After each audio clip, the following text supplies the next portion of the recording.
Well, and it just, when we were preparing for tonight's meeting, we usually have the open meeting, and just, I want to take time to thank everybody for taking time out of their schedule to be here. I was looking back at our first meeting, and our goal when we came together initially and formed this task force, we stated that our goal was to try to find ways to enhance EMS services in this county. The county's role is to facilitate the discussion between all involved parties and to help brainstorm for solutions. Since to start our discussions, Kendall Ambulance has given us notice that they would be terminating service effective 12/31. This group has identified issues that need to be addressed, and we need to keep that momentum. I'm also aware that the central towns have been talking to COVA as well as other providers to determine what their course of action is going to be. Our place is to not endorse or push any provider on anybody the towns decide who they contract with. Our goal is to improve response time in EMS services in this county. So, having said that, please start. Okay, thanks, Skip.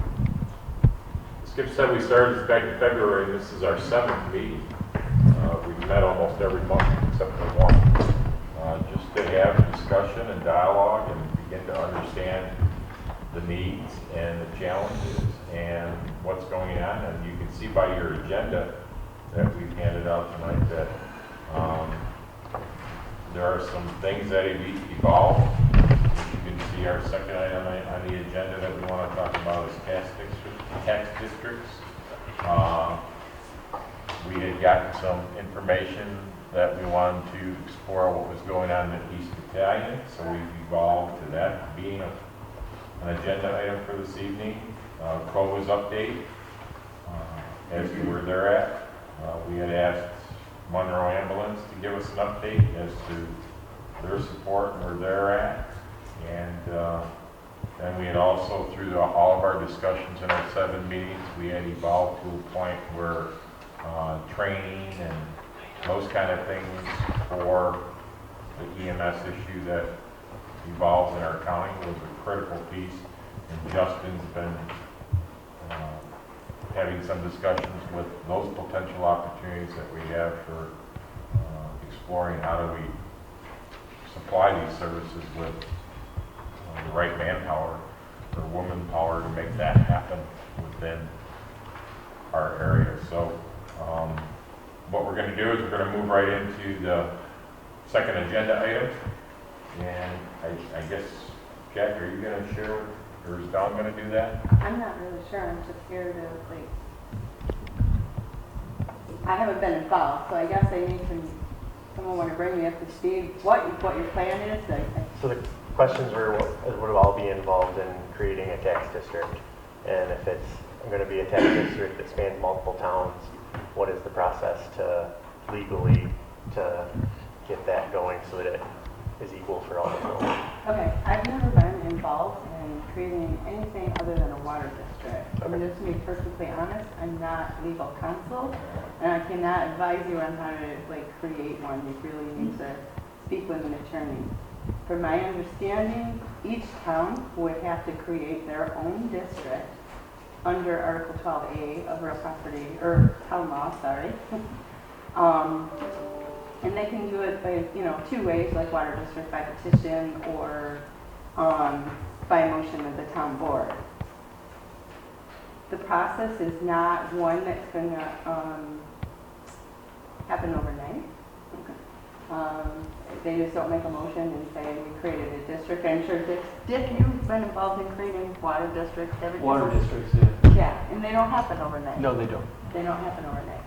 So, and there could be a possibility where it may need to be go on the ballot. So you're looking at it at the election. So it's each individual town. So you're talking about 4 different towns, and they're not all going to probably happen at once. The timing, it depends on, how they handle it. I think the best case scenario is, depending on how it's created, you're looking at if you create a district, and it has to be ad valorem. It cannot be a user fee, or it can't be, it has to be an ad valorem, which means, ad valorem is a Latin word that means by the value. So it would be a tax rate per thousand, like the town, the county, or the school, how they do it.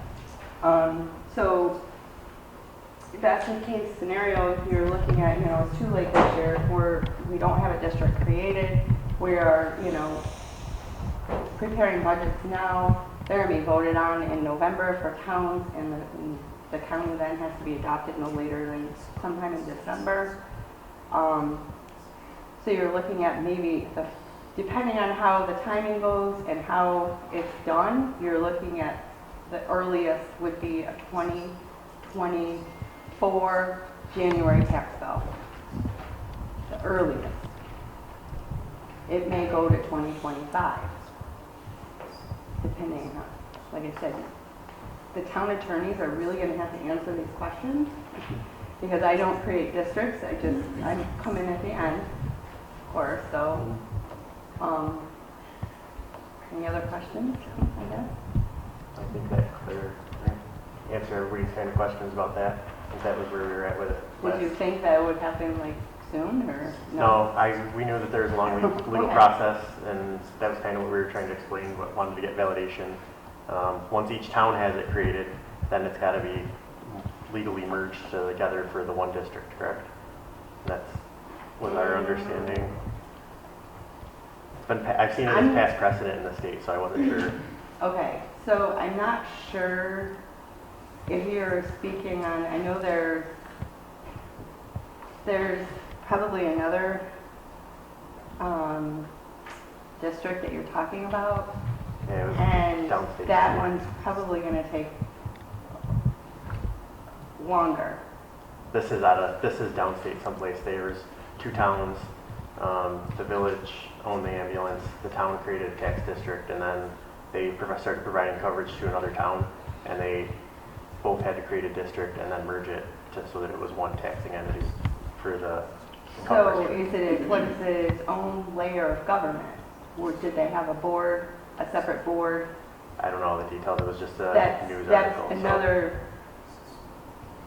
way of doing things, and like I'm really unfamiliar with that part of creating because we don't have any of those around here except for fire district. Right. Yeah. So that process is pretty above me, I don't know about merging districts, class lines. I don't know. We have several towns, just with water districts, for example, that when they create a water district, they cross between like Albion and Gaines have a shared water district, or Albion and Ridgeway, but they're each separately. They're not joined together as one. They're not one taxing entity. Everyone's responsible for their own piece. Okay.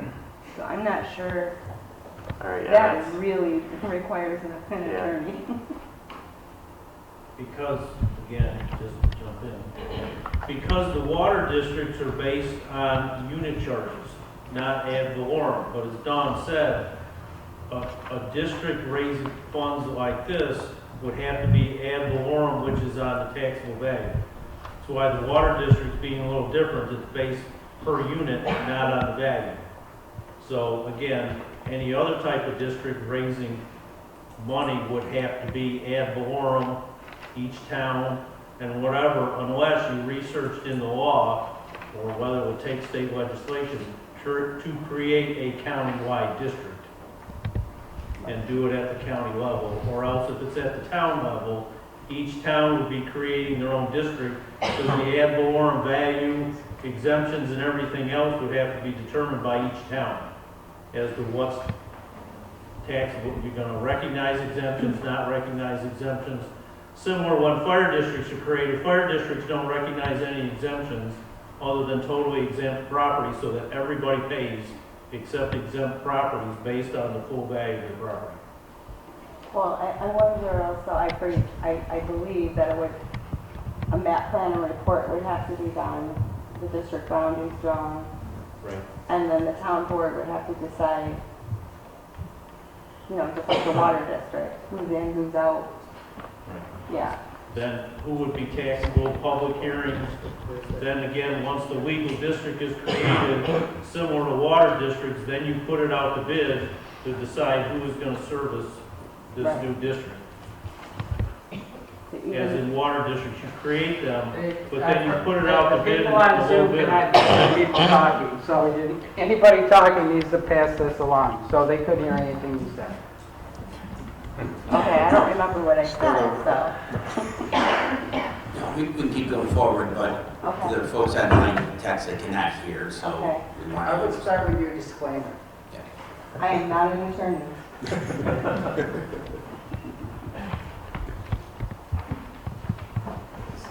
Any other questions for Don? We need you to talk to one of the mics too. The folks online cannot hear. Yeah, thank I you. just do this here? Okay. Any other questions for Dawn? I can go with it, right? And if there's no questions for Dawn, sure, she can. Yes. Thank you, Okay. Don, because at our last meeting, what you provided for us tonight was what we were looking for.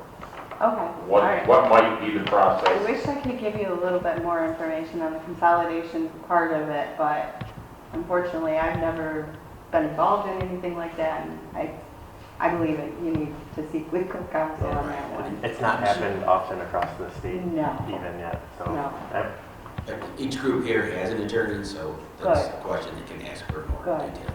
Okay, So the two key things that come out of this is the fact that very much the town's attorneys would have to be involved in this, and the towns would have to be involved in determining what these districts look like, which is what we thought, and you just reinforced that for us this evening. Thank you. okay. You can keep that, take it back. Next on the agenda was the East Battalion, and Mr. Bauer was going to provide us with that information. Did anybody come with that information from the East Battalion?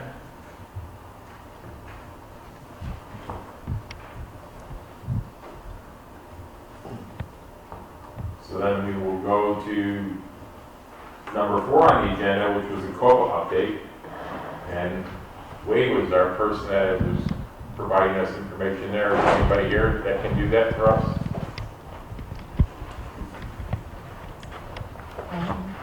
As far as an update with COVA, we are definitely in trouble.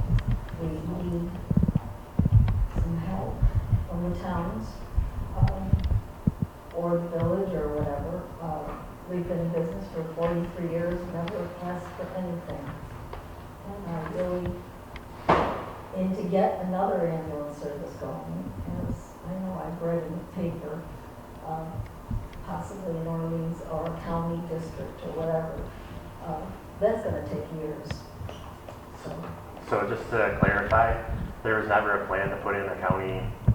Well, there may not be a plan, but there's obviously, I mean, I've read it, things that people have said that are stated. So from this meeting standpoint, and what the task force has looked into from the beginning, has been that if there's any county level anything, it would have been to augment the existing services, not to replace any service.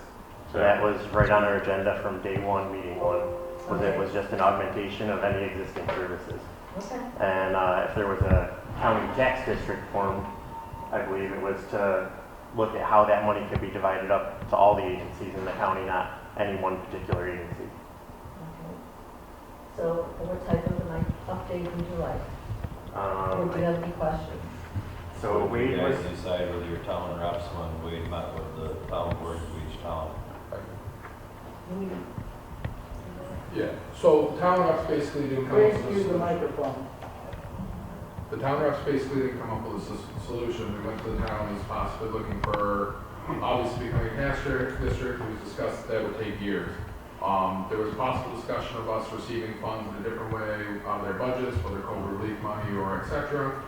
From my understanding, one of the towns decided their lawyer feels that that's not legal and backed out, thus causing the rest of the towns to back out. Last night, our chief and deputy chief met with the village of Albion. There's potential that they're going to move forward with a public hearing to discuss paying COBA for their services for the village.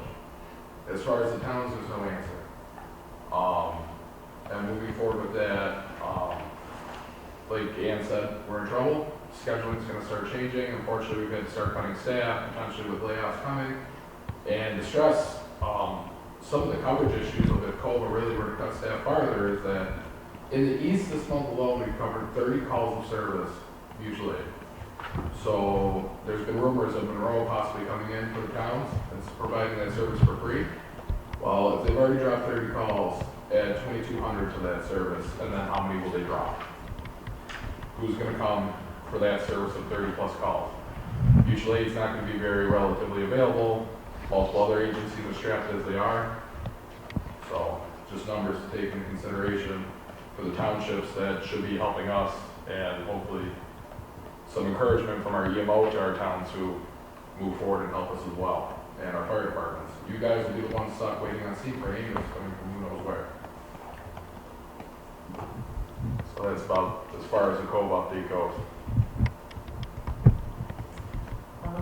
The only thing I wanted to say is, if the village goes through, if they agree or COVA agrees or whatever, we will probably have one ambulance servicing the village only, and that's sad.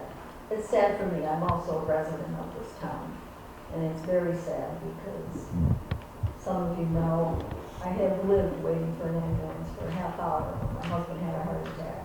Not in this area, but in the Henrietta area, and it was the same thing. Volunteer only, they couldn't get there that time.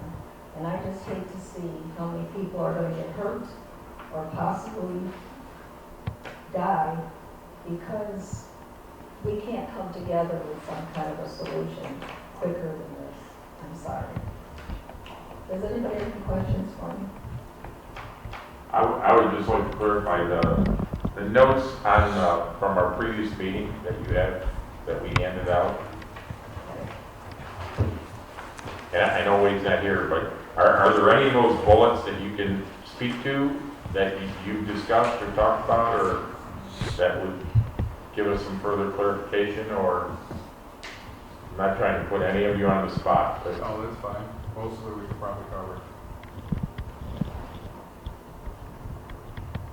and I guess my key question is, are they still viable bullets that you have there that are either in discussion, could be in discussion, or whatever? So as far as staffing levels, we can absolutely provide the staffing levels. We could we could go back to almost 2 ambulances full time. 2 BLS ambulances and an ALS fly car 24 hours. The problem is the funding. We're not cutting staff because we don't have staff. We have more than enough staff filling in right now. Staffing problem comes down to budget. It's paying payroll.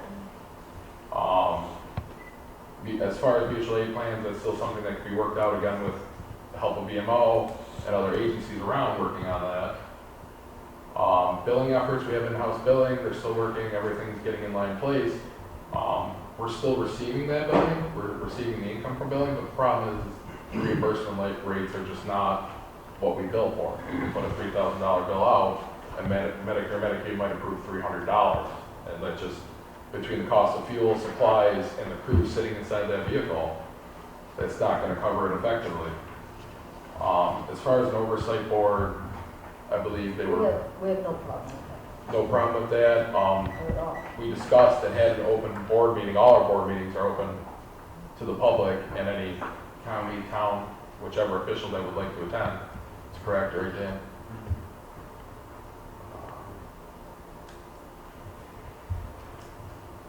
One of the things on here, Yeah, go ahead. one of the things on here about doing our own billing, and we have moved to in-house billing.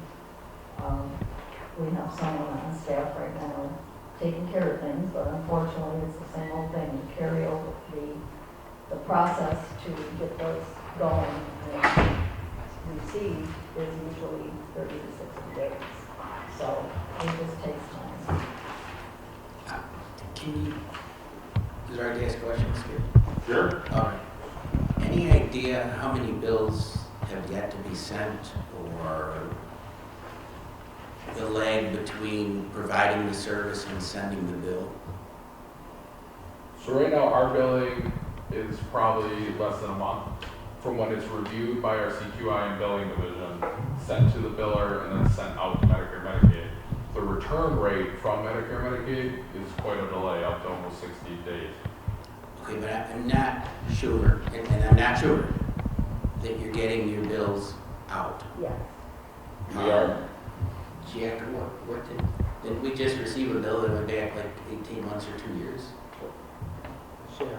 Yeah, they're doing something right. I just got a $15,000 bill for back transports from the jail, which I had mentioned that I think somehow you had gotten behind on, so.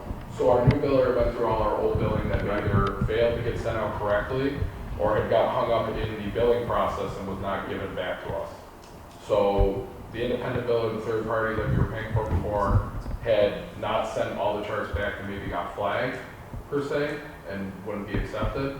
She's pushing most of those through now. There was a small percentage, mostly a lot of the stuff along with mental health and some of the jail involved calls is where they were having issues. So how about the prison? Are you way behind on the prison? The prison was going through smooth because that goes directly through New York State. But again, New York State treats us how Medicare Medicaid does. They decide what they feel they should pay back. When did you start your own billing? August 1st. August 1st? Okay, thank you. And then the only other bill that I would cover about the providing an ALS service or service out to the east, we were totally open to that. We had a meeting with Kendall Fire Department about potentially covering their district, and then at some point their decision switched and they went with Monroe. We have no problem covering those services. It's just about getting the supplemental money to put the staff on, including whether they wanted an ALS flag car or an ambulance, ALS ambulance. That could all be negotiated in the contract as far as that service, if that answers that question. Skip? Yes. I was looking at the minutes, and it didn't look right for Central, so I had to go back to last month's notepad that had already been filled up. Yeah. But I don't believe those numbers are correct for the second to the bottom bullet point. Albion, I believe, is correct at 123,000. Barry's not 700,000, it was 70,000. 70,000. That was probably typo on my part. And then it's not Clarendon, it's Carlton. Oh, it was Carlton? Carlton. But it was 122, and Dean was 62. I just think it's important to have Yep. a little closer accuracy. Yeah, the 70 is another city. Correct. This was consumed and left on my desk before, so I had to go back and get it. So, thank you. Thanks for that correction. That's a huge difference. Need an ambulance, John? Need an ambulance? I do look at the numbers. Well, I don't know why you do that. I don't. I'm not sure, what does this breakdown represent? So these were the numbers that Wade presented, would be the proportion from each town based on $50 a household. Oh, I see. Yeah, those were provided at last month's meeting by the COBO representative. Okay. I just didn't, well, obviously. Yeah, looking over them quick, they look like everything's the same as what I looked over Wade for them. You okay now, John? I'm breathing again. I was surprised you didn't say anything. Well, Probably gotta better read wait for the right my one. We didn't want to have to revive you. Just one more fact that I'd like to put out there in regards to the billing, et cetera. We are actually running around 85 to 89% Medicare Medicaid at this point, which is a very high number. So it used to be 60%, I would say, 10 years ago. And I think each year it's gotten worse and worse, but our community is made up of a lot of Medicare Medicaid. Just want to keep that in mind.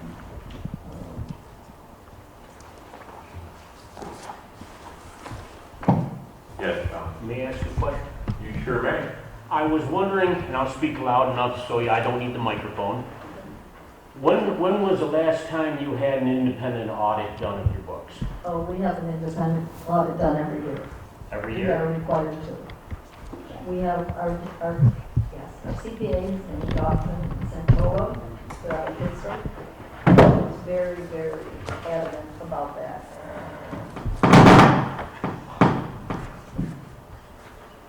Any other questions? Over to your right. I'll stand up, I can talk loud enough too and whatever. Looking at this breakdown and you add it up between the 4 towns, it comes to about $400,000. So is that the assumption, that's how much you run in the hole every year? The last couple of years, it's been a couple $100,000. So, Last year, we survived because of the PPP money. so you did get PPP money? Last year. Oh, last year, so that even with that money, you are still running, it costs, based on this, it costs you $400,000 a year plus billing to Well- operate during the year. That 400,000 will about cover payroll. The Okay, rest of the income would go towards maintaining vehicles, fuel, medical supplies that have drastically gone up since the beginning of COVID. right, so in theory, without help, you can't cover payroll No. and operate. And that's why we're cutting staff. We can't cover And payroll. that's why we're reaching out and after 43 years and saying, please help, because we definitely want to continue our service with the area. It's very, all the EMTs and paramedics I've spoke to, they are just so committed, it's wonderful, but unfortunately, we can't have them working. So then you're saying your yearly operating budget is then about $700,000 a year? No, our yearly operating budget is about $1.4 million. So, so you have been operating in a deficit for quite a while. Oh, definitely. So you had enough, you were ahead enough to cover the deficit the last 4 years, and now you're just out of money? Pretty much. I mean, Okay. the problem is, you know, when you have an older ambulance, you're spending more money trying to fix it than anything else. And then it's down half the time, so we're kind of caught in the middle here. I know that they have purchased some ambulances, over the last 5 years. I'm not exactly sure at the moment what it is. I know the last one was a lease, and just to be able to cut down on the repair costs. So without, if COVID hadn't happened and the PPP money, you probably would have gone out of business 4 years ago? Yes, I believe that COVID came and started addressing this problem 3 years ago in town.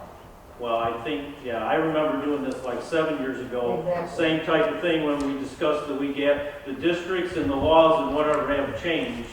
And so forming the districts and whatever, at that time, the attorneys recommended not a good idea and whatever. So this is not a problem that came up yesterday. This is a problem you've had for many, many years. Well, I think You this just is- are now kind of getting to the end of the line of, This is a problem, as you said, because I was the one that I believe spoke to you 7, 8 years ago. right, when we stood before, and yeah, the issue was, the attorneys and everybody agreed, Right. every town would have to create a district, it would be up to the towns, and then again, in creating a district, legally, towns, whenever you create a district, to then pay out the money, you then have to put it out to bid, and the low bidder is who the district pays to provide the service.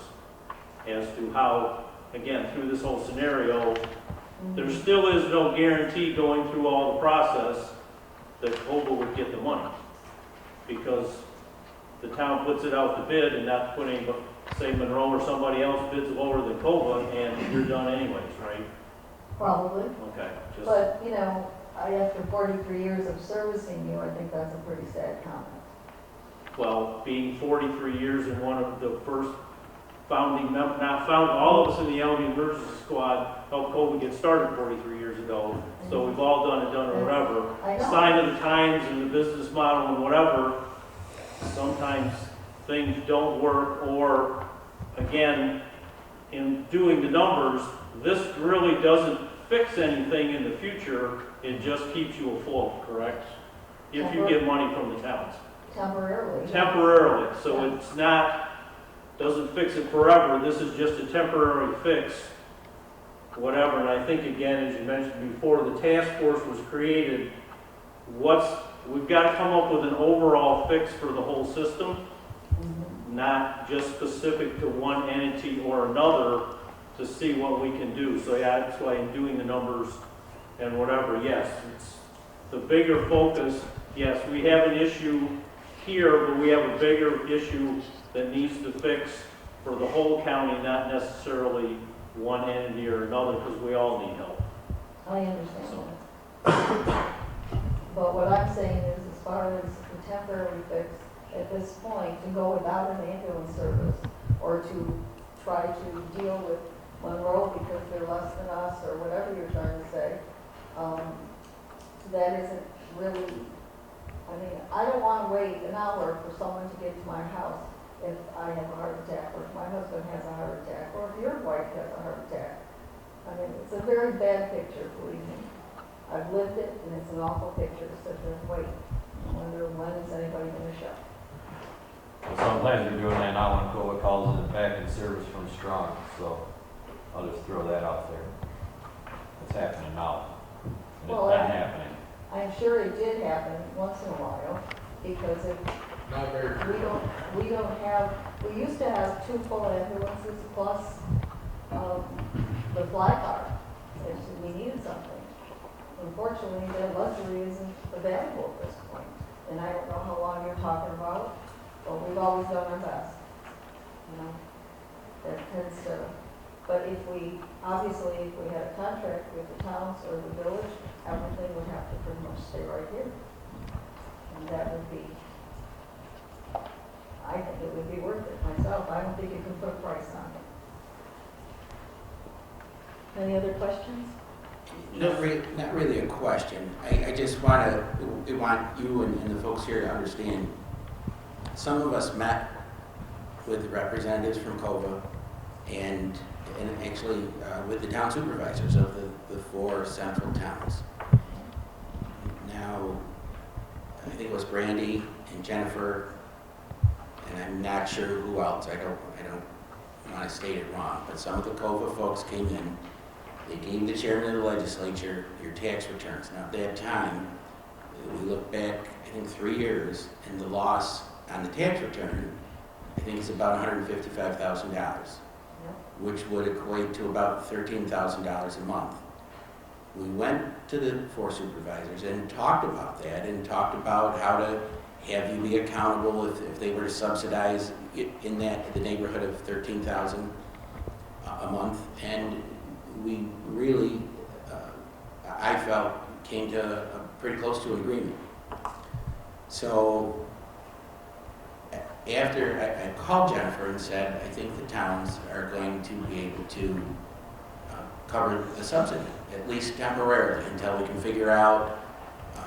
I think if we really drill down, and I don't want to spend the whole meeting on COVID, I don't want you to feel like it's being bashed. I see what's written, and frankly, I try to ignore it because I think it's written with emotion and not accuracy. But when I told her I thought we had the towns to cover this, she said, so will the county match it? Now, the towns were covering the deficit. So if the county matched it and doubled it, I said to her, why? And she said, well, we're going to need more money. And I said, well, I think we've got to figure out what the deficit really is before we figure out what anybody's going to give. Now, the county's not in a position to match because the county doesn't provide the EMS. Each town provides their EMS. But at that time, the towns seemed very willing to work with COVID. But what I'm hearing tonight is a different number. And I can think of multiple bills that people receive 11 months after the service. Just myself, and I don't know all your billing. I can name 3. And I don't even think that that's that important, but I think you've got to have a good handle on how you're doing business before we can figure out what help you need.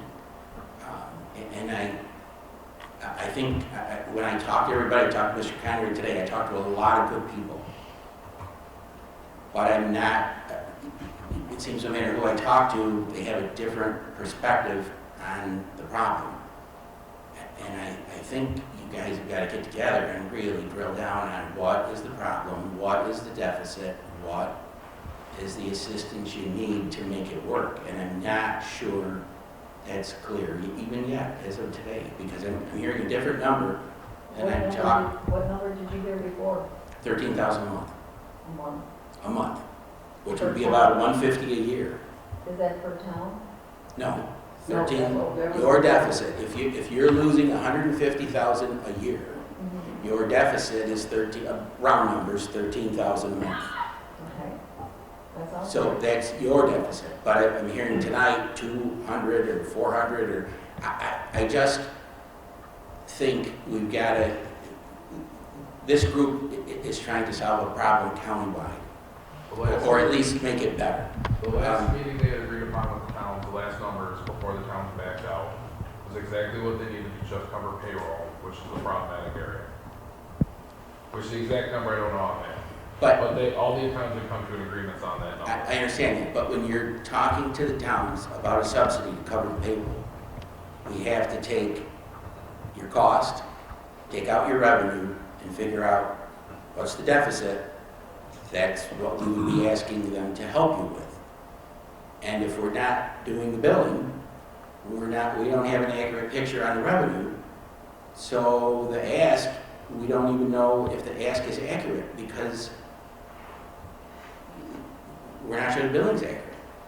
Now, it's in-house, and I think that's 2 months, if it's, what you said, August 1st, Yeah, so we're August 2 1st. months in, and maybe that's progress, but in talking to at least Jen and Brandy, you're on your 4th or 5th biller in the last few years. Is that correct or wrong? We are on our third biller. Well, we were on our third. It's in the last 5 or 6 years.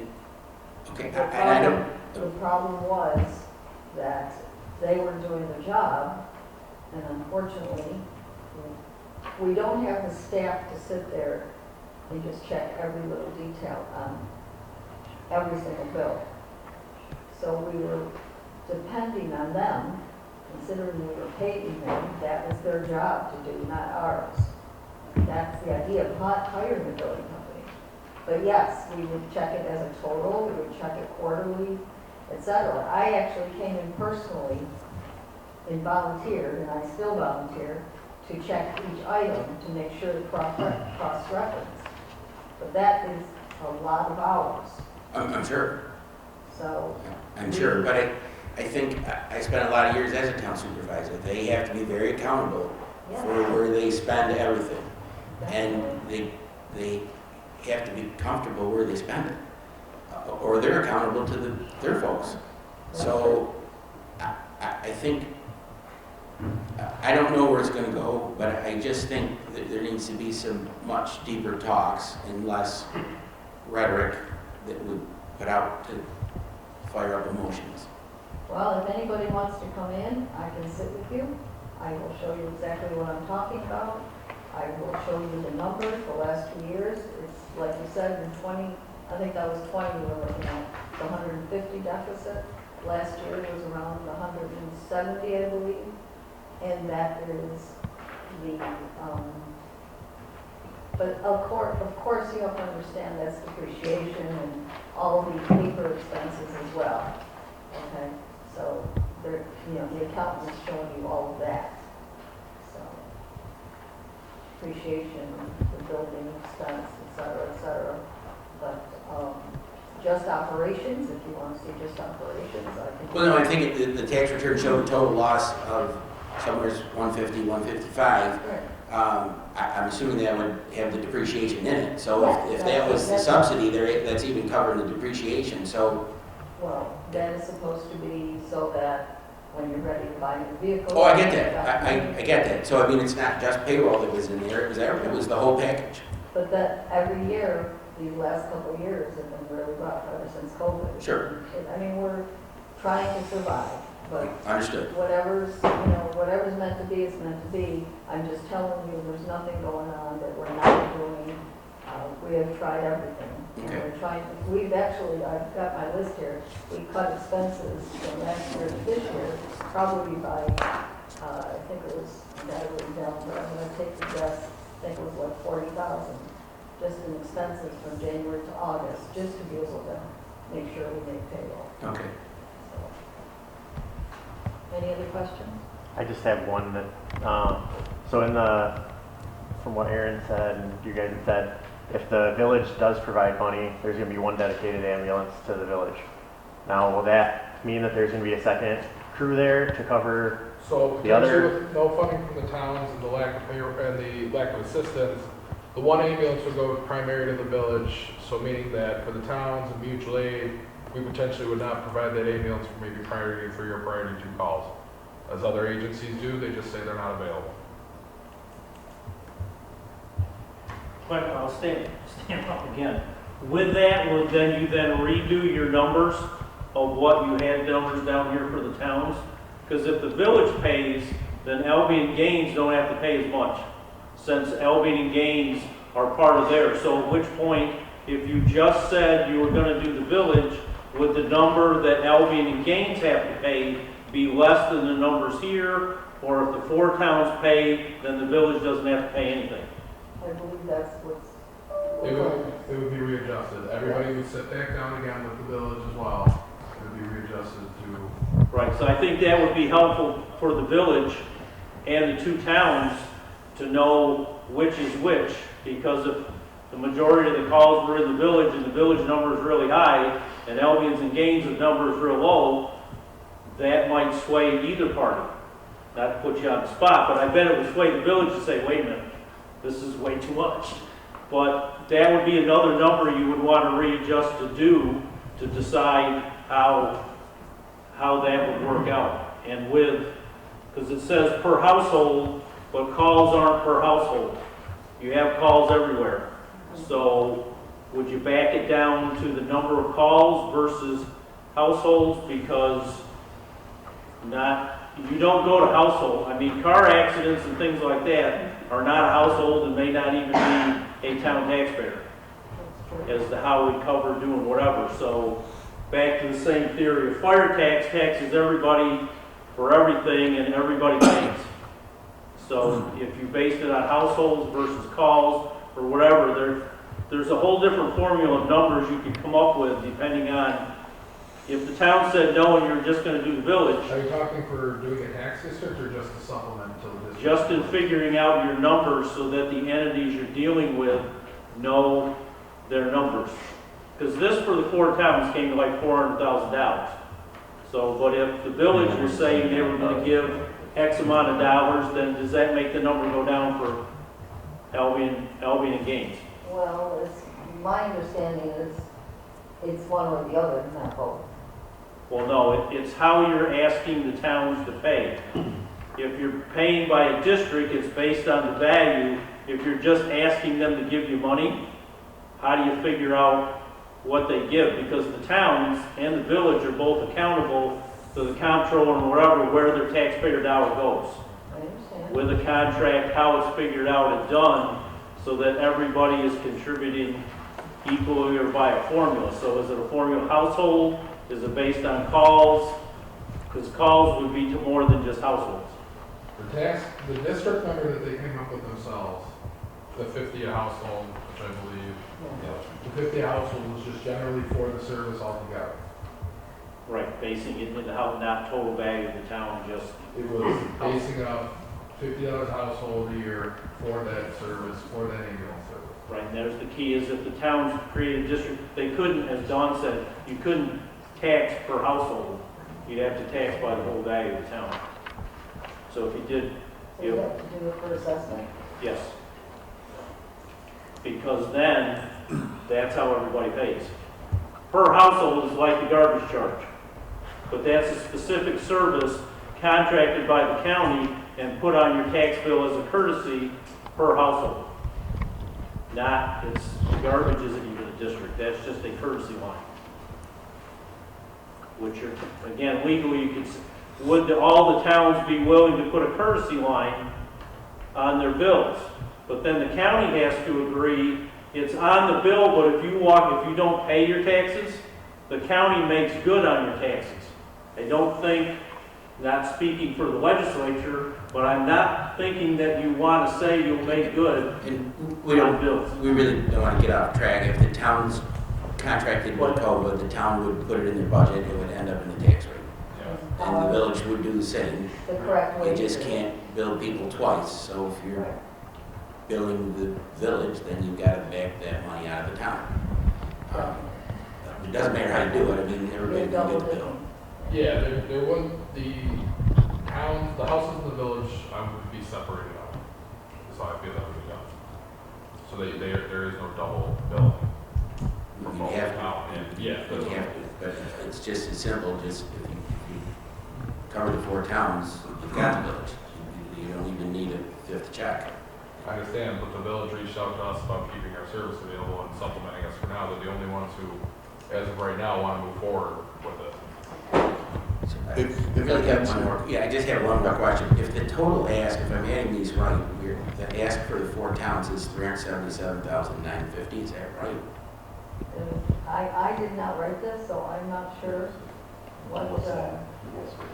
That's what I came up with. 379,350.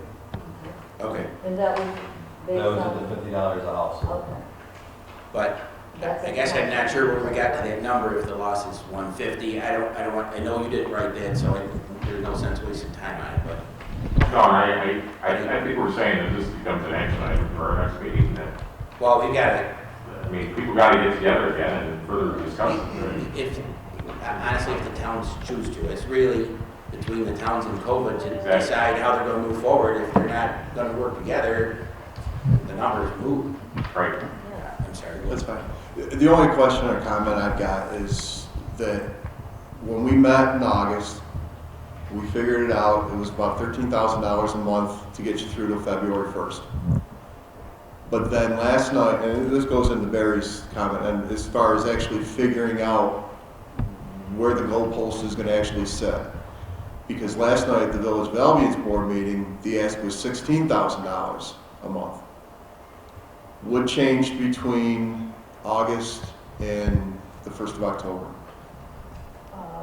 That's, you see what I'm saying? Because when we all sat here in August, and we figured out the 150 based on the tax returns and all that, and we figured between $13,000 a month between the 4 towns to sit there and split it up and then come up with a formula, whether it was per town, per call, or per household, or per whatever.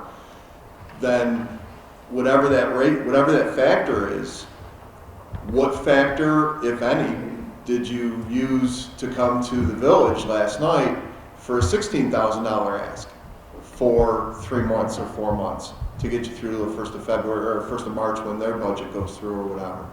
Well, I'm not exactly sure what that included and how, because originally you were talking a temporary fix or a temporary till the end of the year or January 1st or And I think whatever. that's what the fix was for last night, was a temporary fix. Yes, it was. But I'm saying is, you know, we've got, one of the things that's got to be figured out for all 5 jurisdictions, if you want to consider it, even though Albion and Gaines are split in the village. If the village is going to be involved in these talks at some point for some way, they all have to have the same benchmark, whatever it is.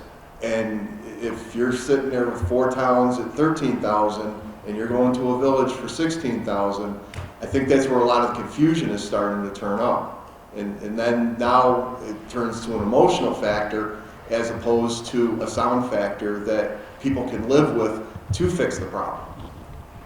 And that's going back to what Barry said. You guys got to sit down and actually draw down on what's happening, what you actually need to cover, what has to be paid. I understand payroll is the biggest expense. And then all of your incidentals, the meds, the repairs, and whatever else. But if you go based off your tax returns, and that's going to be your basis mark as a business, then you have to go through and justify that.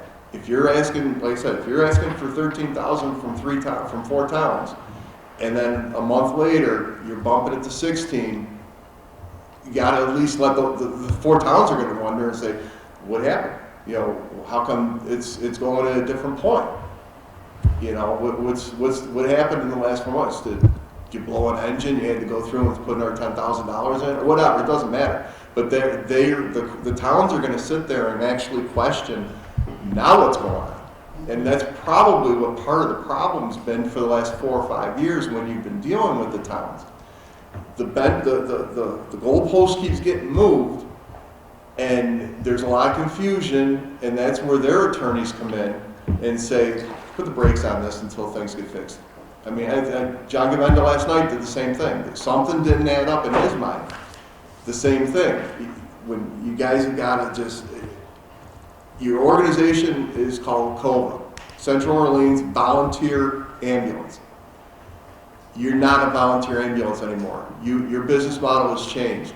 You are a business. You have to run it like a business. You cannot sit there and think we're a volunteer ambulance corps. When you provide a service and you get a reimbursement for that service, your business. So now you've got to factor in, how do we run this business? And Jeanette did the same thing last night. She pretty much asked for a business plan.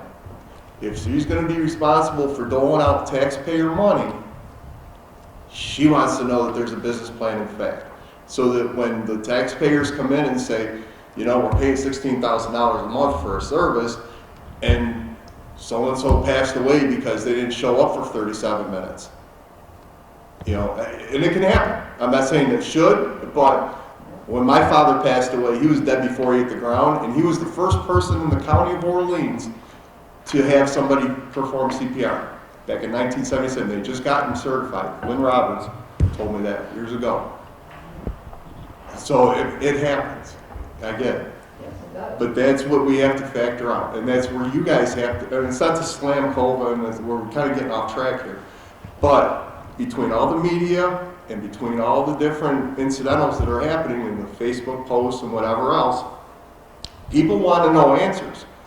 When they start calling us and asking us for answers, we're not going to blow you up, but we got to at least sit there and say, we're working on it. We're having a task force meeting. We're doing the concept of what we're trying to do can work, but everybody's got to be straightforward. That's the biggest thing. Yeah, I'm not saying that you haven't been, but I think because you've got so many people involved between your board and representatives and all that, there's no cohesiveness to it. You got to all drill down and actually have somebody that sits there and says, this is our board-approved speech. This is what we're all on. We're all on the same page. This is our page. So that whoever comes in and represents can sit there and say, this is it, this is it, and if they go to somebody else, they can say, didn't you see the paper? Because that's what I said. This is what I said. That's how you got to play the game. I think that's enough. Mary, Only one more, and then I'll quit whatever, since John talked about it. are you sure? Yes. Not absolutely positive, but yes. Okay. And what John was saying, and whatever, and we all agree, the key is the communication. Based on the numbers that are have here that everybody's talking about, there are 700 houses in the town of Berry. For $70,000, that's $100 a house. But if you're saying, no, it's only supposed to be 45 to 50, then the town of Berry's number should be half of this. Because there's only 700 houses in the town of Berry. So it's back to the, what's that? They have Berry at 1,416 houses. To get the 770, yeah, no, there's 700 houses in the town of Berry. No, Here's those waiting. numbers he was using was how many people in the household, he was doing it per person. He was doing it, yeah, see, again, there's. There's the another dynamic- metric. There's another metric that's not Sales standardized. 7,000 people all over the Right. town. What was presented to the town. Either way, but that goes right to my point. You guys have to pick a standardized metric to establish whatever you want to establish. Right, if you want to get everybody behind you, we've all got to be on the same train with the same numbers. They're going in 6 different directions. That's why you're not getting any, because we can't define and walk out of this meeting tonight and say, this is the metric of how the number is decided. It's different. Yeah, there's 2,000 people in the town of Berry and 700 households. So I don't know how they, however, Well, the information that was given to us then was incorrect. Right. They called. That's what I'm saying. This is where a lot of this No, wait, is. how do we prove, we called the town court or the town assessor and asked for. No, you did not. Well, they. After 30 Again- years of being Again, get the assessor same page. in the town of This is Barry, what no, we're doing. you did not. No, she told me she called the Albion Ordinance County, I don't know. Well, I'm not exactly sure, I'll have to ask yeah, her. that's the key. Everybody's got to get on the same track, because that's why it's not going well. All the numbers don't match. And throw me in as a numbers guy, and I'm gonna say they don't match, and it's a hard sell when nothing matches. Every meeting it's a different number. Right. That's the other problem. I wanted to say, I think that 150,000 in the hole, what do you need, what's the other 229,000 going for? I get that you got payroll, and then you come to all the towns, you want 379,350, which if that's a good number going off your $50 per household is fine. But don't tell the village of Albion that with $200,000 that COVA can still stay in business.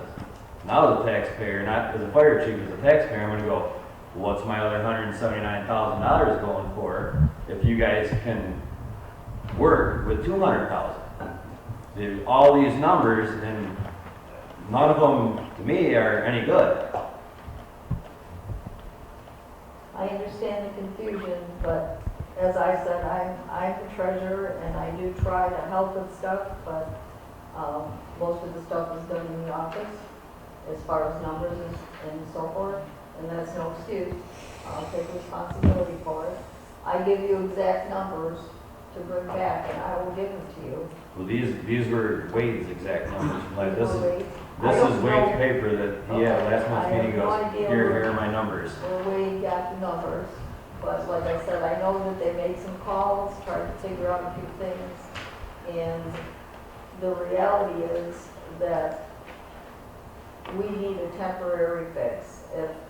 If the towns, and I understand that all this other stuff with the exact numbers, et cetera, it seems to me the reality is it's around somewhere between 150 and 200 would keep us afloat. But other than, and I think what happens is when they look at things, they figure that, well, what if this doesn't happen for next year or 2 years, or, I think they were thinking ahead and they got them very confused and got me confused too as far as that goes.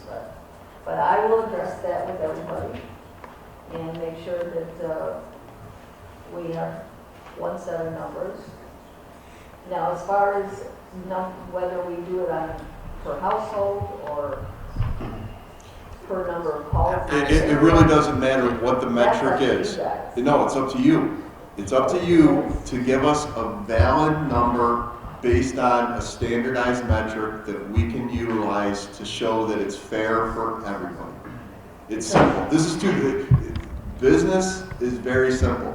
People make it very difficult when they start looking into taxes and inventory control and all this other nonsense. Right. It's pretty simple. How much you got coming in, how much you got going out, and what's your difference, divided by X gives you a factor, done. You can have one board meeting and just figure out a metric that you want to, you can do it by household, you can do it by calls, you can do it by how many times the tire rotates, I don't care. But that, or how many times you give out an aspirin, whatever it is, this way you can justify it to the 5 entities in the center, because eventually it should be 4. I don't think the village should be involved. Right. But whatever that metric and that standard is, that's all they want to hear. That's all. That's really. They're not looking for rock. They don't care about your tax return. They don't care about anything. They just want to know this is what you got coming in. This is what you're spending, and how can we make up the difference? And that's it. And just keep it simple. Like I said, I don't care what the metric is. And what level of service that is going to And provide. well, yeah, that goes with it, but but that's part of the metric too. Whatever, if you use the metric that you're going to staff 2 ambulances and an ALS car, fly car, this is what it's going to cost us, because this is what it costs us. If you're just going to staff 1 ambulance and an ALS car, whatever, you can give them 3 or 4 different. You can give them a cafeteria plan. But as long as the basis on how you factor that cost out is the same. The ALS car costs X amount of dollars per hour, per minute, or whatever. This is what it is. This is how we determine that rate. That's all they want to know. It's really, and as a treasurer, basically in any organization, the treasurer is pretty much concerned with keeping sure that the bank, the checkbook is balanced. It's really what you're looking for. Is, you know the numbers, you see the different incomes and the return rates and the whatevers that are dealt with. That you be the best person to crunch the numbers. But the rest of the board has to be on the same page, just like Andrew's saying, everyone's saying. We got 50 different, even you don't even know where half the money, where the numbers come from that have been disclosed, so, which is fine, but that's where the problem is that there's, I don't know how many reps have been here through the course of the 7-8 months, but you're all into it, and you're all in the same book, but you're all on different pages. So, and that's where it's just something that it's going to take a lot of work. I'm not saying it's going to happen overnight for you guys, but it's something that could probably be figured out within a week or 10 days. It's really not that difficult. Once you pick a metric and you standardize it, then you're just plugging numbers in at that point. And where they fall, they fall. I will do it myself. That's fine. Okay, I'm going to move us along only because we have 2 other agenda items, so we all understand there's work to be done. The next agenda item was number 5, and it's Monroe ambulance. Can you provide us with an update, sir? I'm good. Oh, I assume you want me to sit here and adjust wherever. Is that what it goes for? So that the microphone maybe pick up some more voices, but whatever works for you. However you want. Doesn't matter to me. I'll stay right here, John. How's that? You okay with that? Yeah. You get a PowerPoint for him? You got the number. So, good evening, everybody. My name is John Caulfield. I'm the Chief Operating Officer of Monroe Ambulance, and I was invited by this body to make a general presentation about what Monroe might be able to provide, and throughout the county. I've been to every one of these meetings, and I've listened to the comments, and my intention was not here to come here to make any kind of sales pitch or anything. I wanted to figure out what it is that you folks want for your community. So, in listening to that, I think I've got a pretty good sense of some of the touch points, and from that basis, and some other conversations that I'll get into in a minute, I just want to give you a quick overview of Monroe and what we might be able to provide that may be able to be part of your solution. So, with that, quick slide. We can go to the next one. So here's a real quick overview of what I've got. So obviously, let me start with the map on the left side is essentially the central area and the eastern area of Orleans County. Monroe has a certificate of need to operate in both the central and the eastern portions of Orleans County. We do not have one in the western portion. And as I understand it, Battalion Fire Department's doing a capable job, if not better than capable, in the western region, but we don't have a service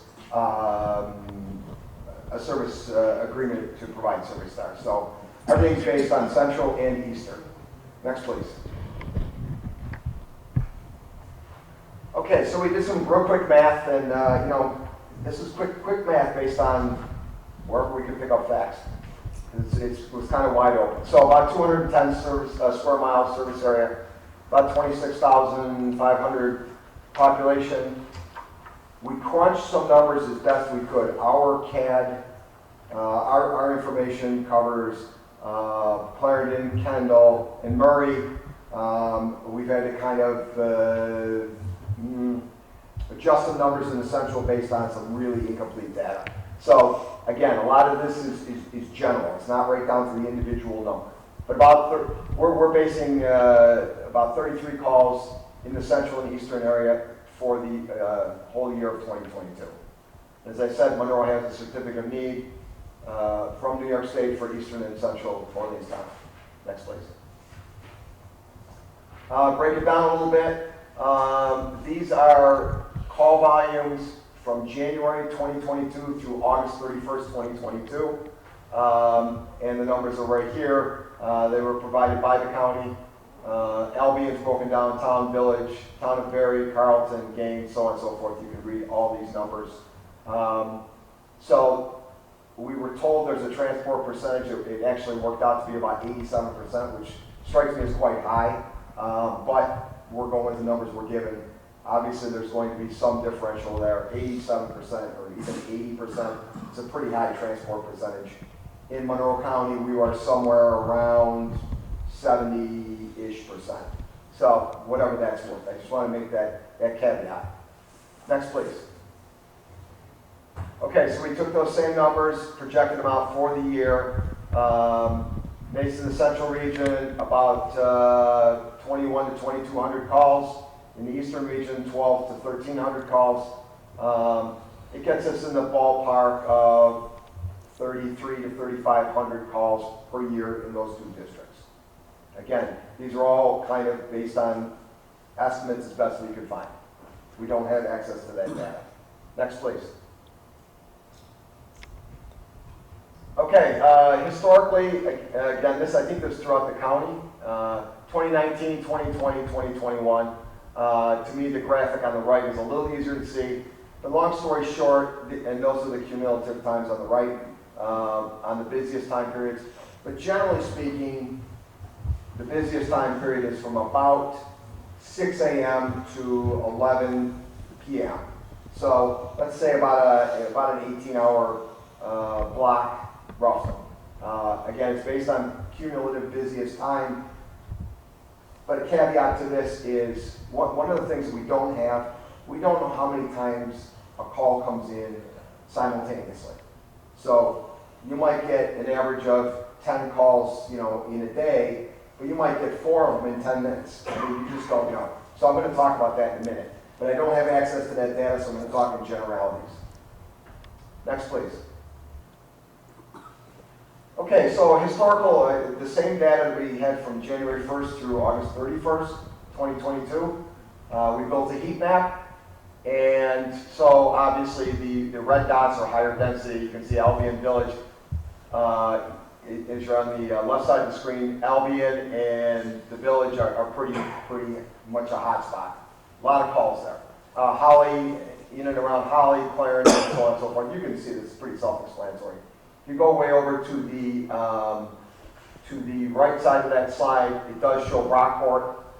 Now, the reason I mention that, and I'll touch on this a couple times, these circles you have in front of you, the darker circle, the inner ring circle, is a 5-mile radius around a point where we may, based strictly on this data, we may figure that that's a good central spot to respond from, roughly. So we picked a spot in Albion Village, a spot in Holly, a spot in Kendall. We're not committing to any one of them, but based strictly on this heat map and response time. So the inner ring circle is a 5-mile circle, and the outer ring is 10 miles. So you can do some kind of quick math on response times, distances, how much area could be covered by how many vehicles, and so on and so forth. Obviously, a very rough cut. But this helps, I think, bring some context to the call volume in the central and eastern areas of Orleans. Next, please. Supposed to be following my slides along in my notes. So some quick assumptions. About 3,300 calls annually. The daily call volume 9 to 10, based on the above mentioned data. And we don't know the distribution. We know the approximate times and which times of the day are busiest. But again, back to that point of sort of a surge capacity. You get a bunch of calls at one time. How are we going to handle that? Or how is anybody going to handle that? That directly affects response times and service to the community. Average transports, we assumed at about 80%. We're right there, about 80% of the calls. So average time on task, I want to talk about this just for a minute. Every time an ambulance goes out of service, we're estimating about an hour and 15, hour and 20 minutes for the call itself. Let me break down a little bit. Part of it is response time, part of it is scene time, so how long we're with the patient, assessing them, loading them, so on and so forth. All right, and then there's also the issue of what we call drop time. So once you get to the hospital, how long you actually have to wait to offload your patient. And that is widely variable. Now, below that are sub-bullets. We did some quick calculations based on distance and approximate, travel time and distance. So if we were running somewhere, so I think these are calculated from Albion Village. So to go to Strong Memorial Hospitals, it's an additional 44 miles, 52 minutes each way. Long story short, you can kind of see this kind of playing out. The takeaway is every time an ambulance call comes in and a person gets transported to the hospital, you're looking at anywhere probably from 2 to 3 hours that that unit is out of service and not available. So it makes the backup and the backup to the backup even more and more vital. So you get 3 calls in a half an hour or an hour or a 2-hour period. Where's the 4th ambulance coming? And so on and so forth. So it's a progression or a regression depending how you look at it. But I want to impress on you, when the ambulance goes out on a call and it gets back into service in the response system, you're looking at probably 2 to 3 hours on average. Next, please. Okay, I want to talk about response times for a quick minute, and I've got 2 slides to talk about this. But priority 1 call, so it's based on call severity as reported, So the 911 caller calls us somebody's having chest pain or twisted their ankle or just doesn't feel well or has COVID or whatever the case might be. There's a priority set to that type of emergency based on the report. Priority 1s are lights and sirens. They're an immediate, imminent threat to life and limb. Priority 2 are also ALS, less severe but still important, right? They're also ALS criteria call paramedics. Priority 3s are basic life support. Basic life support runs without lights and sirens, so we would respond from point A to the location of the emergency. No lights, no sirens. Obviously a slower response time because there's no lights and sirens. But it also is based on the severity of the call type as reported. And then we also talk about call coverage, which I've been kind of sprinkling in throughout here. It's kind of that surge idea. Unit staffed and equipped to respond immediately. So you don't, as a citizen, you wouldn't care if there was 5 calls coming in. You care about your call, right? The call that's most important to you. We've got to be able to, anybody's got to be able to provide that level of service as best they can.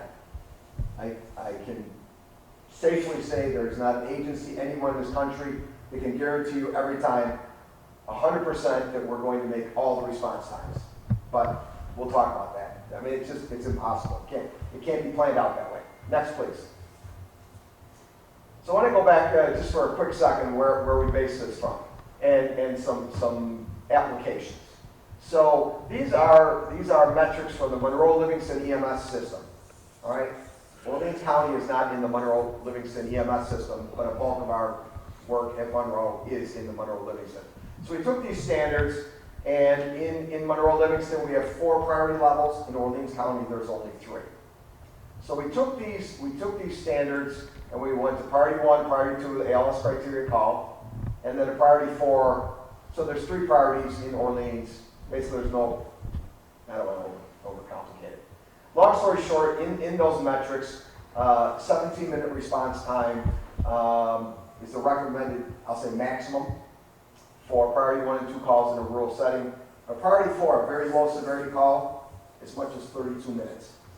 We don't make these numbers up. They came from Monroe Livingston EMS Council based on, studies and medical experts and best practices and so on and so forth.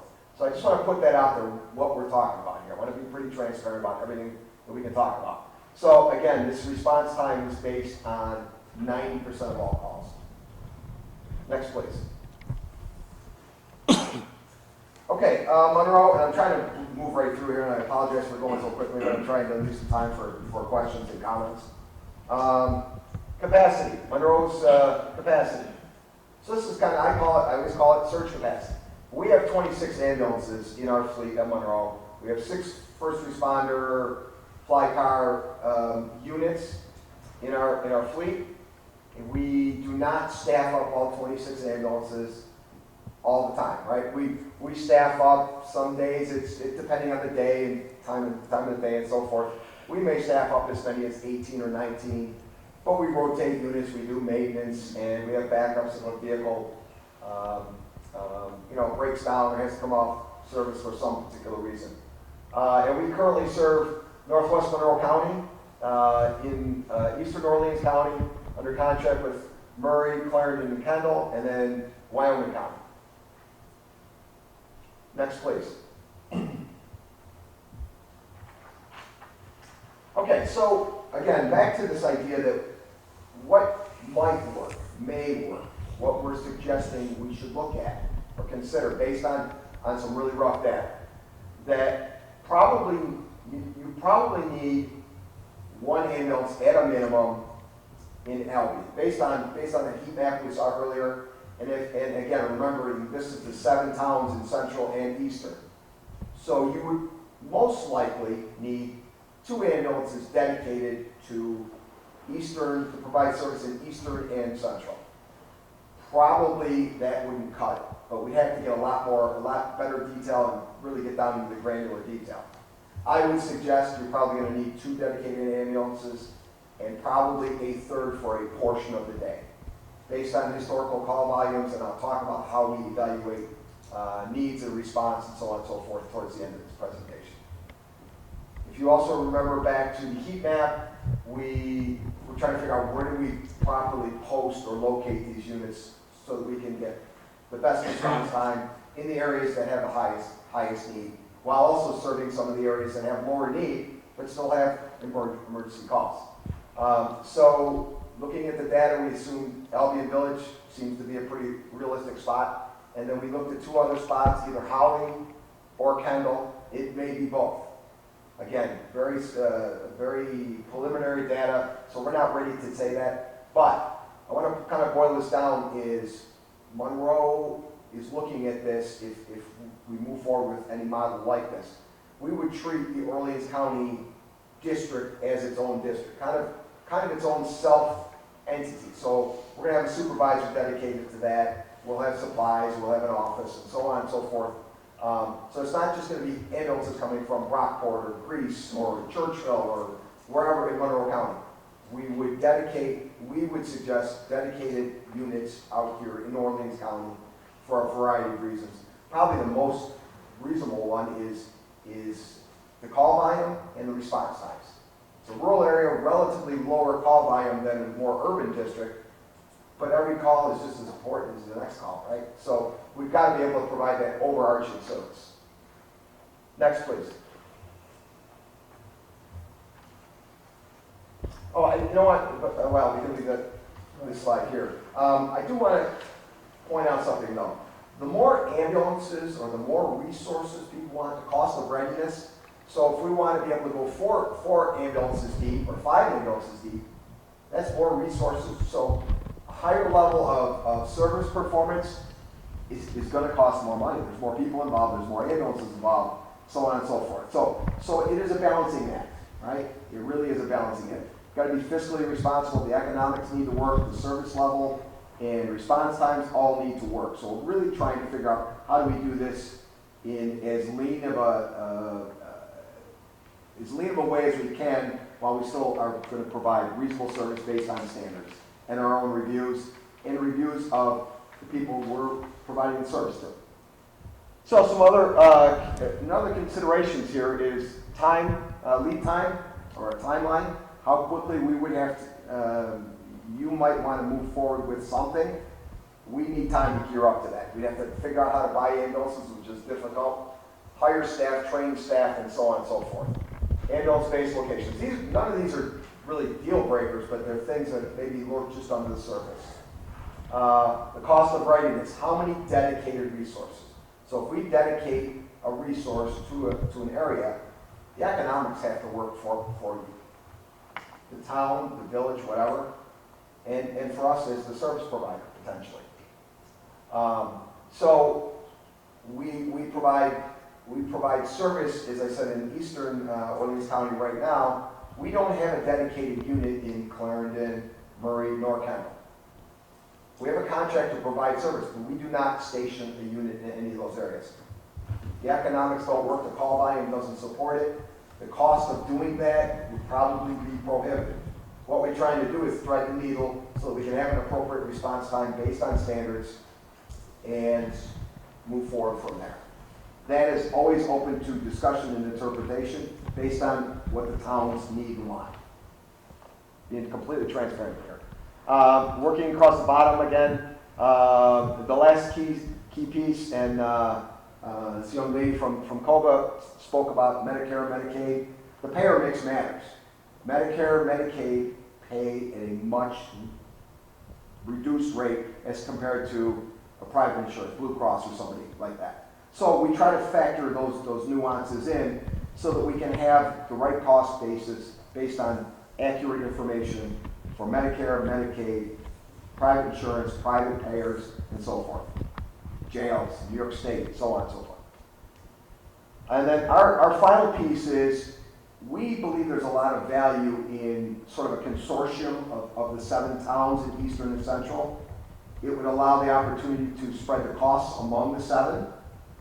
How the financial piece of this, the equity of that works out, that's for you guys to figure out. As far as I'm concerned, we're gonna, if we're asked to provide further detail, we'll cost out what it would be to provide 1, 2, 3 ambulances, whether they're paramedic ambulances or basic life support ambulances, where we station them, and then I believe it's your responsibility to figure out how do you equitably charge the residents, whether it's through a tax, through a district, through a ad valorem, or it's a flat fee. We're not going to get into that. That's your decision, and we feel pretty strongly about that. But we do think that the 7-town consortium provides the best opportunity to provide a uniform base of coverage in Central and Eastern. And Matt, I apologize. I'm not trying to slight the Western area, but we don't do service there. So looking at these 7 towns, we can project numbers and locations and so on and so forth. But I think the first thing is we would service the whole area as a block as opposed to an individual town or municipality. And as Unit 1 goes out, let's say of Albion, another unit may go into Albion based on the time of day and demands and so forth. But we would have a contiguous area to where we already serve. So if all 3 ambulances were out in Orleans County, we have 2 ambulances and a fly car in and around the western corridor of Monroe County. We would move an ambulance from Brockport out to Kendall or Holly or wherever, and then we would backfill from Greece or whatever the case might be. So I keep coming back to this idea of surge capacity. We've got that availability. It's essentially analogous to mutual aid, only we're mutual aiding to ourselves. And we don't have to send a unit from Greece all the way out to Albion. I mean, that's crazy. So that's our preference. It works well for us. I think economically it would work well for us and for the towns and the citizens. I think I've only got maybe 1 or 2 more slides, if that. Yes, I got a couple quick ones for overview. Next, please. I think I've already kind of talked about this, but I'll touch on this for a minute. So the top point is combined coverage area. We've already discussed that. We are contracted with Clarendon, Murray, and Kendall, and we are going to be under contract to provide all service in Kendall starting January 1st. In the interim, until this body figures out how you want to proceed. We have that agreement with the Kendall Fire Department, that we have an interim agreement so that they can continue to have service. We're not going to leave them high and dry. We are not devoting the ambulance directly to their area, but we've built it into our calculations and our movement of fleet, if you will. I think the rest, I've been here since the beginning of this task force, and I think this is the first time I've spoken more than a few words. We're not here to give a sales pitch, but we've been asked to step up and what can we do to help the situation. That's what I'm trying to present. I want to close with a couple of quick things here, just to let you know a little bit more about us. Next, please. Quickly, communications, we have our own dispatch center, computer-aided dispatch. We're constantly updating that, upgrading it. It allows us to pull data in a pretty robust way and give good reports, which I'll get to in a second. All the ambulances have portable radios. They have a laptop. They have an iPad, so they have 2 devices. We use EMS charts, again, for our reporting of incident data, but it also has pretty robust reporting metrics built in there, built-in analytical tools. We use them pretty regularly. And then finally, we do a lot of communications through the BRICS app. It's on your phone. It'll give you the information we can do, kind of texting and messaging, but it's all right there. It's essentially recorded. It's retrievable. It's widely used throughout Monroe County, and we use it in Wyoming County a bit. I'm not sure what's being used here, but BRICS is a platform that we use and is available. If it's not being used in Orleans County, we'll figure out some other way to work around that. Next, please. Okay, the next, I just want to kind of close with this piece, is I can sit here and talk about all kinds of stuff. Sometimes intelligently, maybe other times not so much. But in this case, it isn't my words.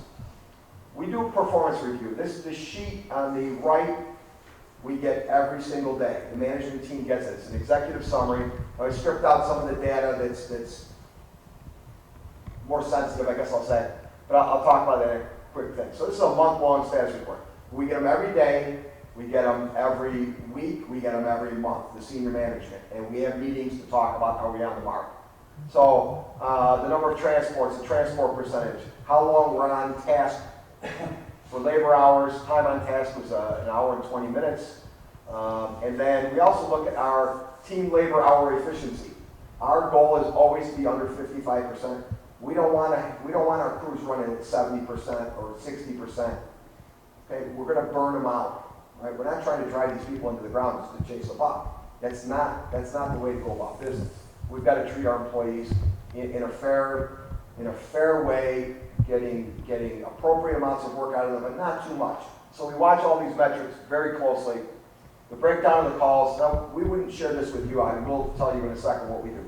This is an internal thing that we do every day, every week, every month, yearly, so on and so forth. Time of day, on and on.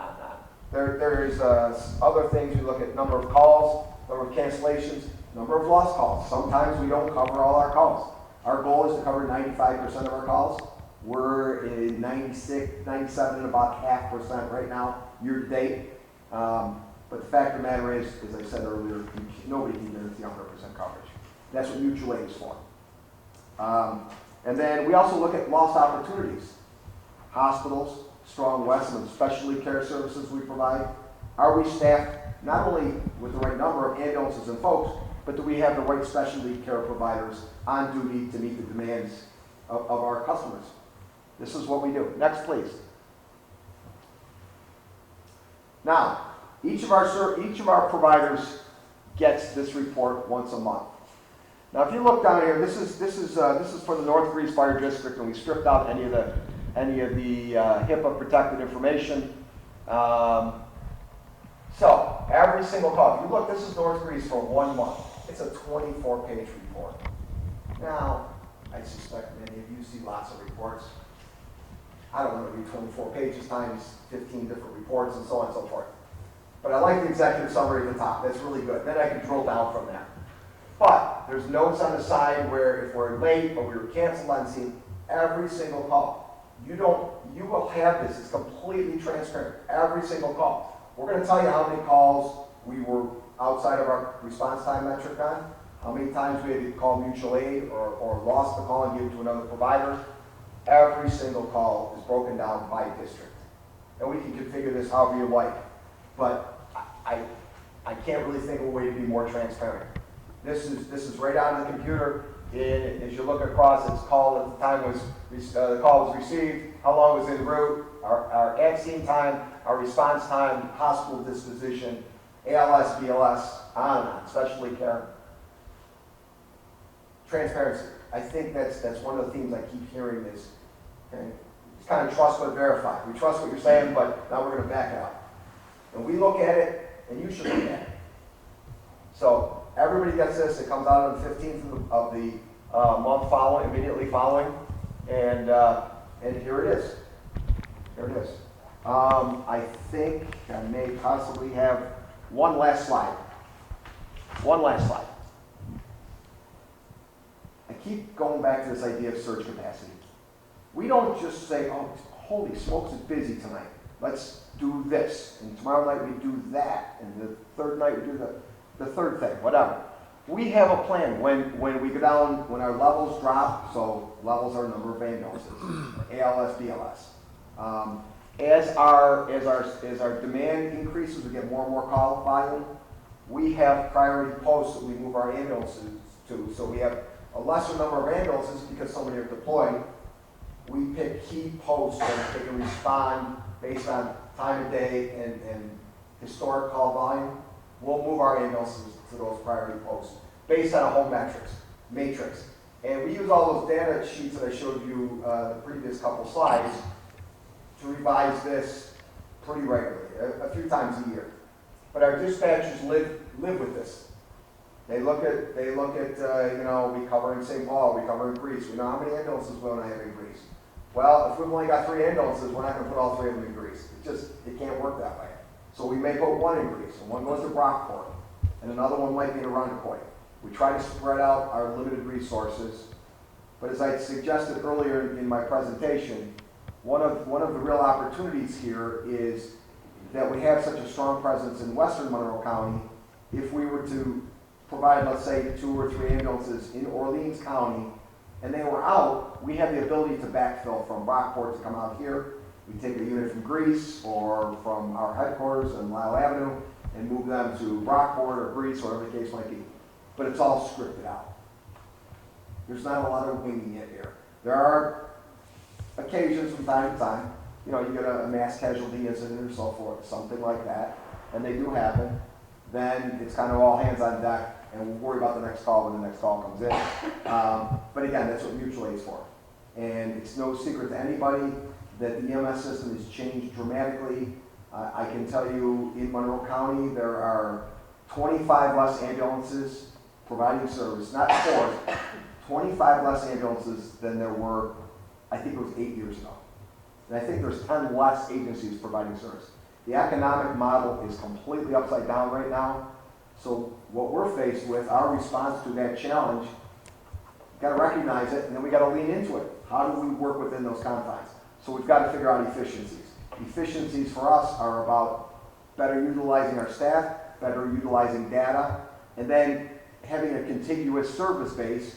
We can be mobile and surge back and forth based on demand. Okay. Questions? Anybody? Or in the interest of time? At your pleasure. Right. Questions? Anybody have any questions? Yes. When an ambulance is gone to the hospital or en route or whatever, at what point do they try to move someone else in that same area? It's based on an opening. It's not really based on the individual ambulance, but I guess I would use the best way to use it would be out here. If the ambulance, let's say, is in Albion, we know Albion's got the highest call volume. Albion at large has the highest call volume in Orleans County. That's going to be the first place posted. So if the Albion ambulance is deployed, then we'll take the next closest unit and move them to Albion. Then that area would be the doctor. That's why we're suggesting 3, but then if you got down to 1 ambulance, we probably would move one from Brockport into wherever, Kendall, Holly, whatever the case might be. Right, but then does Rockport get another one? Yeah, we could do this all night long, no problem, right? I mean, we have We have typically, on the day hours, we typically have about 15 or 16 ambulances up. So, at some point, if there were 20 calls, we would run out of ambulances. But hopefully that first ambulance would be clearing the hospital and would be available to go back. So there's a little bit of massaging and subjectivity to that, but we try to take as much out of it as we can. I hope that's helpful. Thank you. You're welcome. John, you've already tried to do that for us again. I do, not for at large, but I've sent it here already. Okay, we got it. Okay. Just so we have it. Any other questions?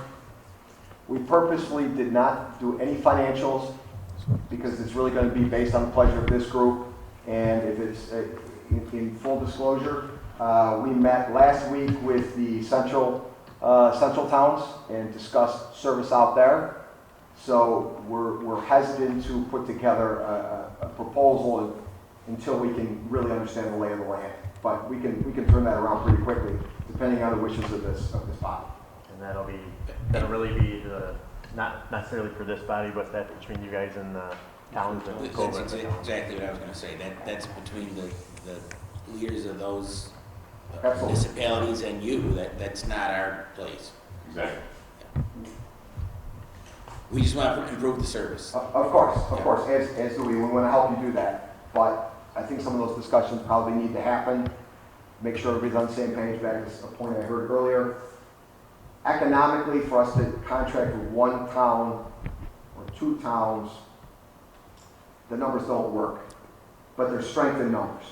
And we have call volume to back it up, and we have the surge capacity. We're talking about 7 towns here. We're thinking realistically 2 full-time ambulances, maybe a partial third one. Okay? It doesn't break out evenly by town. It breaks out by call distribution. And I spoke to folks from COVID today. I would tell you the same thing. 3 of the supervisors are here, and the other one's pretty accessible. You guys need to work with those folks and get to the bottom of whatever you're gonna do and make a decision, and let's go. We've met with That's a general statement for everything. We've met with 4. We would welcome the other 3. Okay. I hope that's happening Understood. behind the scenes. Understood. Okay. Any other questions for John? Let's move to our last agenda item, Justin. All right, mine's gonna be fast. So I met with Clark Godshall from BOCES.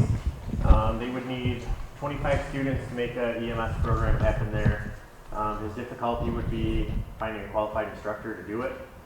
Is one challenge, and especially if you're going to add in the fire piece, because now you're talking somebody that's dual instructor certified fire and EMS, and then to get into the fire stuff, for hot training days, you need to have additional instructors. But there's stuff that we worked with that with our own SFIs, I think, depending on how that program was established. He did say they do have a small space at Medina that might be able to be used for that. And there is no program in Momoko for the students to go to, so the Kendall and Holly kids, there is an agreement already between the school districts, where if one BOCES program offers a program that another one doesn't, they can go, like the Kendall and Holly kids would have the option to go to Medina campus for the classes, as well as with their location, they could even open it up to Genesee County students and still get the students there and back in a reasonable amount of time. So, and that's, when he said 25 students, I thought he meant, initially when I talked to him, I thought he meant for like the morning class and the afternoon class. That's a split between the morning and afternoon session. So you're not looking at a ton of kids to make this a reality. But he said staffing is really challenging right now for them. They've got a lot of vacancies in their teaching staff as it is. And this would be some specialty stuff right now. They do have a small 8-week block. They have the class in Sanborn right now. So they have, they do like 8 weeks of fire stuff through the course of that. But when they leave there, they're prepared to go and test, but they don't actually leave the program with an EMT certification or a fire certification. So, but they're better prepped going into an EMT class or fire class. So there was some age, which you might be able to answer the question for this, age limit for EMT testing now. That has been lowered, right? At 17. So I think initially when the program was started, I don't think they could offer the testing, but now that age requirements come down. So in the senior, you could in reality do the fire portion in the junior year, because you could start the fire training at 16, and you could test out the seniors in the senior year, if they continued with the program as EMT, and they could theoretically leave OCs at the end of their 2 years with firefighter 1 and an EMT certification, which would leave them pretty well set to go someplace like that. So that's all I have on the education piece of that. But. Any questions? Action step for the next meeting. What are we thinking we need to do?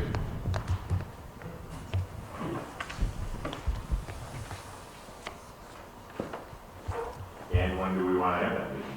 I think we need to figure out what the center battalion and the east battalion are gonna do. The west is set.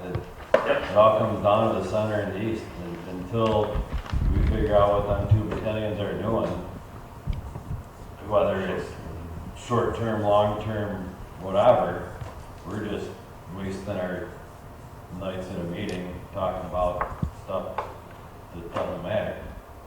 Until the town boards in either Cova and or Monroe settle on what's gonna happen.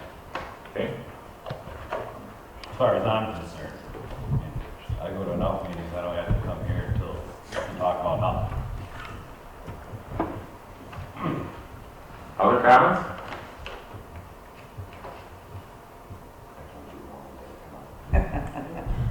No, I said I wouldn't. You're looking at me, no, I said I wouldn't. My thought is, even if we don't have an action plan for the next meeting, maybe the next meeting should be like the first week or second week in November. Because, like it or not, something should be fixed by then, or decided, and I think it'd be nice for a report to come back to where are we? But really, the action plan is really on the town. I mean, no offense to the supervisor, but I think it's only fair, the action plan in a sense is, I'm just making this date up, well, the election day apparently is the 8th of November, so, you know, maybe the 10th or, you know, before Thanksgiving, you would think something should be figured out. The supervisors, maybe I'm speaking out of turn. I'll speak for the central 4 towns. Yeah, I think you're right, Jack. The responsibility or whatnot lands with us as supervisors. And we are working on it, as you know. And I would hope that we would have something concrete, certainly by early November. I would think that's reasonable.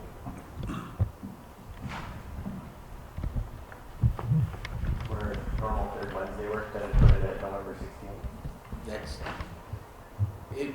That's the night of legislature. There's your monthly meeting. Well, really, I Do it think, Wednesday, or Tuesday. I think if you don't have something done by about the 9th of November, that's not a good sign.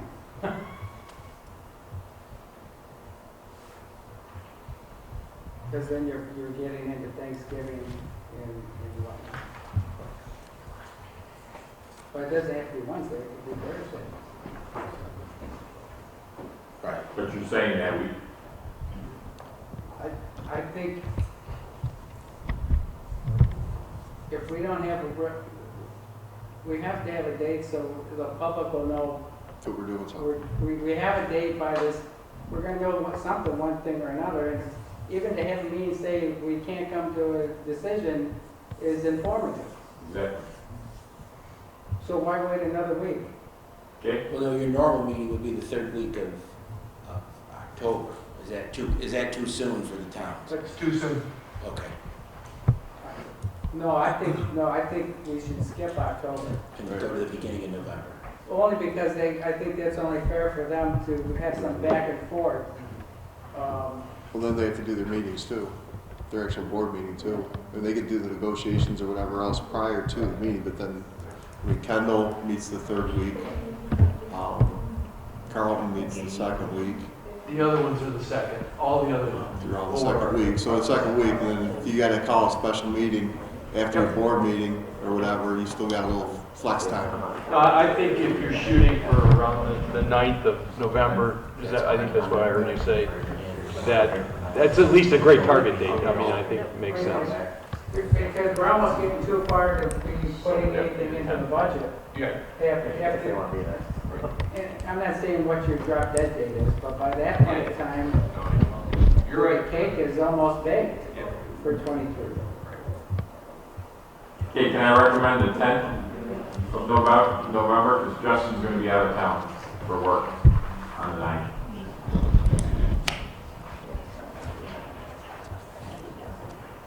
Unless you don't want to be there. No, I think it'd be nice if you were there. Okay, next meeting will be November 10th, 7 o'clock. And the charge is that, the towns will get with themselves and determine what they need to be doing. Well, at least inform us of the course of action. Yeah. Wherever it lands. Yep. And then we can figure out how we're gonna augment at that point. Right. And I think we had other stuff that as a task force we were looking into besides just that piece of it. Right. So we can decide if we need to keep the task force going or if that can be broke out to EMS Council and Fire Chiefs Association / Fire Advisory and bring the towns back in when we need them at that See point. how we augment at that point, yeah. Their piece is Justin, I'm not sure what the next step would be for education and I training. think that's something our office and probably get some of the other agencies involved and talk to But there's good Clark potential again. there. There's good potential there. There's good potential. Albion School is back open to allowing us in for career days, and they're interested in setting up a club similar to what Holly has. So there's some potential there with the schools again to at least start tapping into this younger crowd. Which could also evolve into a career day for this particular Yeah. subject matter And then that the schools could be a part of. yeah, and they just got done with that one glow with your hands event. Yeah. So I think I've been talking to okay, I can't drawing a blank right now. Kelly Kabbalah about that, And Yep. then March is the healthcare. the healthcare one. So then she's you been guys talking should to me. tie in for that. right, so we're trying to reach out to the EMS agencies and see if we can put something together, a booth with all the agencies to come to that and try and get people involved. So looking at some other stuff on the education and recruitment and retention side to get the high schoolers tapped into this. So. Okay. Any other questions, comments from anybody? Thanks for giving us a little extra time this evening. We will see you in November 10th.